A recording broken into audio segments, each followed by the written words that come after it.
Right, Chishti Mujahid Saab, let's move on now to the ODI series that's going on in South Africa. India are doing absolutely brilliantly. Yes, South Africa have been without AB de Villiers and Faf du Plessis, but really the Indians have been brilliant, particularly their wrist spinners, Yadav and Chahal. The South Africans have failed to pick them, which is why they're in this position. Yes, I think Yadav is some sort of a variety whom...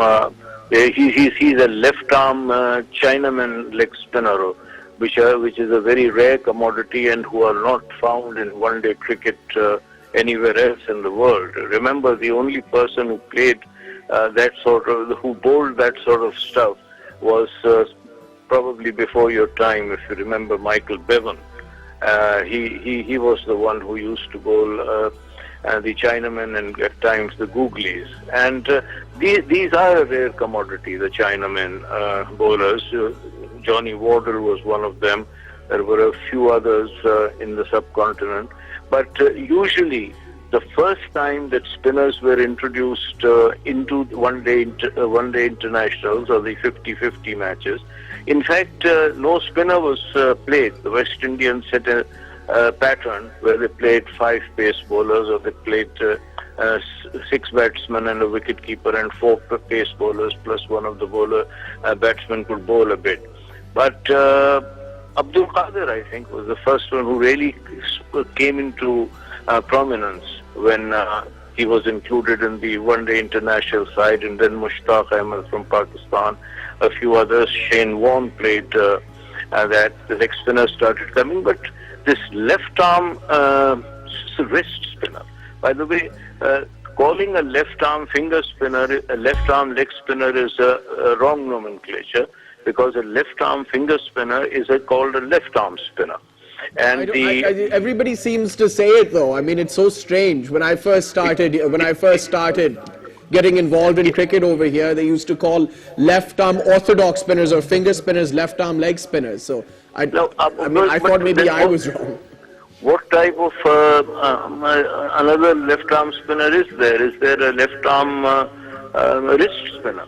There is one. There is a left-arm spinner, but usually the left-arm spinners are left-arm finger spinners. Anyway, let's not get into that because, I'm sure the viewers understand what we mean. But a left-arm Chinaman googly bowler is a rare commodity. I think this will be Yadav, which the Indians have, or they pronounce it Jadu, whatever his name is. He is someone who even de Villiers and the likes of Amla are unable to pick. And the South Africans have been, they've been badly hurt because of the injuries they are carrying. They've got Dale Steyn on the injury list. They've got Quinton de Kock now, and I think de Villiers is also, AB de Villiers is also injured. So the South Africans are not in the full strength. They are playing at home, but I think the Indians are a class apart. I think we should give them credit for it. They've got a great batting side. They've got the good successors. We thought that after Tendulkar and Dravid and Lakshman and Sehwag, India's batting might suffer, but I think they keep producing their successors pretty rapidly, and these successors are even better than those who played earlier on. In fact, so the India at the moment is going very strong, and I think this is the time when India should think in terms of playing against Pakistan, because they stand a good chance of winning against Pakistan, which they have longed to do for a very, very, very long time, and which was the reason why they withdrew from Sharjah for so many years, saying that we don't seem to win in Sharjah. Well, they were being beaten by a better side, which were the Pakistanis at that time. But the Indians in India, I think, is going to make a... How many centuries has this fellow Kohli scored? He scores a century 34. he scores 2 centuries a day or something like that at the moment. I mean, I've lost count of it. It's 34 centuries in 205 one-day internationals. It's what, 31, 33 centuries in test matches. Where is he going to stop? Stop. One should call him that. But he's a class apart. If you start comparing him to any batsman in other sides, I think you will be mistaken. And South Africa at the moment are in a bit of a bad shape. They haven't got the pace attack. They've got Philander, they've got Rabada, they've got Ngidi now. But Steyn is being missed. Mokel is not really what he was. And of course they don't have the spinning power. They don't have they don't have an Ashwin. Right. They don't have a Ravindra Jadeja, and they don't have this fellow any answer to Yadav.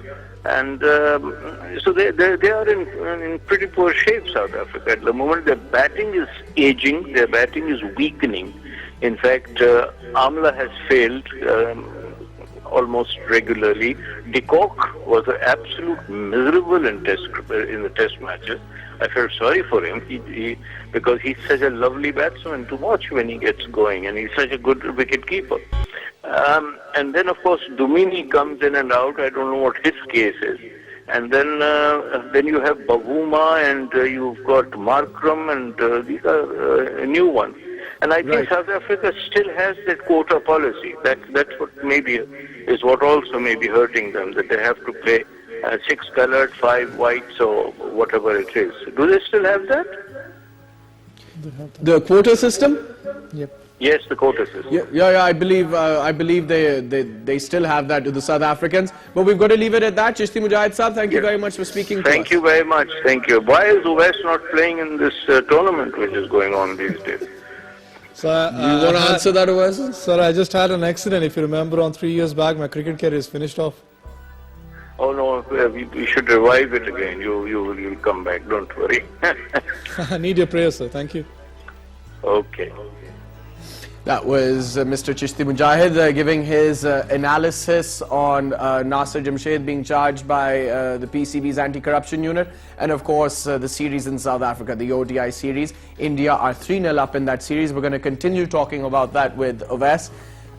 I think he's right, Chishti Mujahid sir, because India really are a class apart, and without AB de Villiers and Faf du Plessis and Hashim Amla in bad form, and then of course JP Dumley not really firing, it doesn't look like the strongest South African side. So you've got to give credit to India for playing aggressive, thoughtful cricket.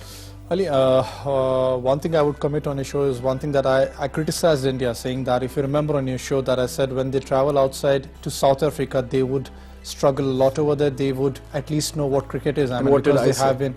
I know what you said.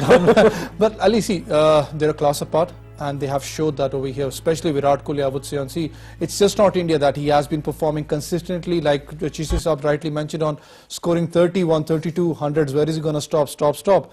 Where is he going to stop up? I mean, he's one of your backbones of the Indian team. The 50% match relies on him, and he has been scoring heavily. And you know, even if you look at the test matches of West, India lost, but they put up a great fight on difficult pitches. They won on the most difficult pitch. That was the third test match. On difficult pitches, they put up a fight. They were a lot of the times they were in the game, but then they lost it at the very end. They were up against a quality South African attack. Their fast bowling attack in test matches is probably the best in the world. And now in these one-dayers, they're showing the South Africans who's boss. Ali, I mean, it is definitely. I mean, they have given a good response to South Africa. We were losing the South African series against South Africa in the test matches. They were totally down on, I would say, on, because they lost the test match series. They were on a hype over here, India. I think they were on a high after they won the last test match on the most difficult, a ridiculous wicket. Yeah. But the way but still, one thing I would just agree with Chishti Saab, that South Africa are hurting upon the main players missing up over here. Definitely, when AB de Villiers is playing with you, du Plessis over here, then you got Hashim Amla isn't in his best forms. You know how dangerous they can be. They have been struggling because of the injuries over here. They have got good players coming up. South Africa, Markram is a good one, but still they are youngsters. In this kind of a situation, they need to sort out that injury problems. I mean, because they have got more 3 matches. If I'm not wrong, it's a 6-match series. Yeah. They can be back in this. They can't win this up, but they can at least draw this series. But they can be back. Mentioned Quinton de Kock's lack of form is really hurting them as well, and now he's missing. And I think injuries have been troubling him quite a lot. Quinton de Kock, he's got a brilliant record. against the Indians, especially in one-day cricket. So I think that's also hurt them. Ali, he's lovely to watch, and I mean, when he goes on, definitely when he's batting up with Hashim Amla, the way he's a striker. I mean, he goes on to just strike every ball. I mean, he's after the bowlers, and it's really good to watch him up over here. Definitely, it's hurting them because de Kock isn't in his favour. I mean, because he isn't in his good flavours over here. Hashim Amla, the main key batsman for South Africa, one of the world-class batsmen. I rate him up. He isn't in his good flavours over here. That's hurting them up over here. But if you just look at the Indian team, they have got quality batsmen over here. Like Chishti Sahab rightly mentioned on, leave apart Sachin Tendulkar, Virendra Sehwag, the other ones, Rahul Dravid, they are producing more strong cricketers because they have got a strong under-19 cricket, the schooling cricket, then they have got a strong grassroots level, the under-19 cricket. They have got Rahul Dravid with them. You can just watch out the recently won World Cup at the under-19 team. They have got strong competitors who are coming up who can represent India. They haven't got Ashwin, the main leading spinner over here, but Jadhav and the other one, they are not even missing him, I would say, the Ashwin. They have been performing superbly. They have been disturbing the South African batsmen. That's the plus point, I would say. We need to work on the grassroots level. We always complain about the domestic cricket. Why can't we work on the under-19 cricket where you can groom them up for the international standards? And again, more on India spinners. They've taken, I think, out of 28 wickets, I think the Indians, the spinners have taken 21, which just goes to show that they've been absolutely brilliant. And they've back to the cricket now. We were talking about the India-South Africa series. We still have a couple of minutes left before we move on to our next segment. I was discussing the spinners, Jadhav and Chahal, and they've taken 21 wickets out of the 28 that have been taken, which just goes to show that the South Africans aren't picking them.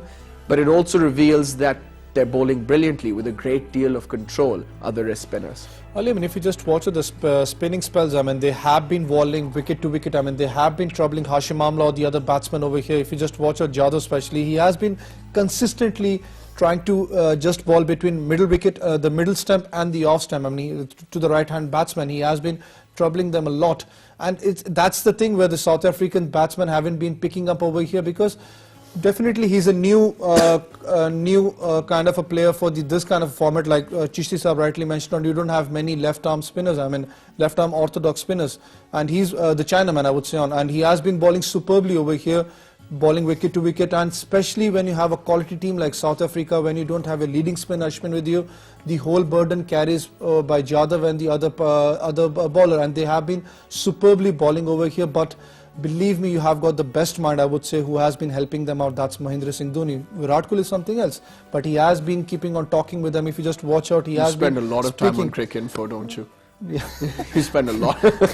He has been consistently talking to them. That's the good sign, I would say, and it is, because I mean, see, Virat Kohli is a skipper for you, I know that, but the experience counts on. He's one of the best captain for India in all the formats. Mahendra Singh Dhoni has been, and a great mind, I would say. They have been listening to him. Virat Kohli, whenever they have got any problems, they do listen to him, and he has been serving them a lot. He's been constantly advising the spinners, advising Virat Kohli, and of course he's played so much cricket. He's captained India in all three formats. So successful captain. Yeah, he knows what he's talking about, and Virat Kohli is very lucky to have a guy like MS Dhoni there with him, and he's been tremendous for the Indians, and I'm sure Virat Kohli knows that. He still needs him.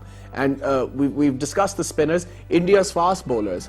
Bumrah is improving day by day. He got Amla out in Cape Town. Then, of course, Bhuvneshwar Kumar, Hardik Pandya, and Jasprit Bumrah, and even Kumar. I mean, not only are they decent up front with a new ball, at the death as well. I mean, I think Jasprit Bumrah is probably the best death bowler in the world today. Ali, if I'm not wrong, I mean, when you just go a little bit back in the years, I mean, the most plus point for India was the batting lineup, not the bowling lineup. I've never seen a good pace from the Indian bowlers, and they used to struggle even in the middle orders, even the depth overs. But if this is a totally changed on team, I mean, they have got strong, especially I would applaud one thing, I mean, they have got good paces coming up for the Indian team, and that's the positive point over here. They can easily bowl till 140, 145. Look at the under-19 chap, I mean, the right-handed fast bowler who's almost 140, 144 click, and he's just 17 years of age. They are working on the pace deliveries, and they have been producing a good pace bowlers over here, especially in the depth overs. Bumrah has been brilliant on, even in the ICC Champions Trophy, he was brilliant. Just leave off the no ball scenario, what happened against Pakistan, but The fast bowlers, they were brilliant in the Champions Trophy and they're serving brilliantly over here. India has been producing good fast bowlers and good all-rounds for the national side. You think the South Africans can make a comeback? Ali, they need to. I mean, they are one of the strongest team in the world. I know that they have got that bad luck playing in the big matches, they lose on, but they are one of the strongest teams. But if they counterattack the injuries, I mean, from their senior players and they're back in the form, you know how dangerous they can be. Right. We're going to leave it at that. Wes, thank you for coming on the show. Thank you, Ali. It was a pleasure. Thank you.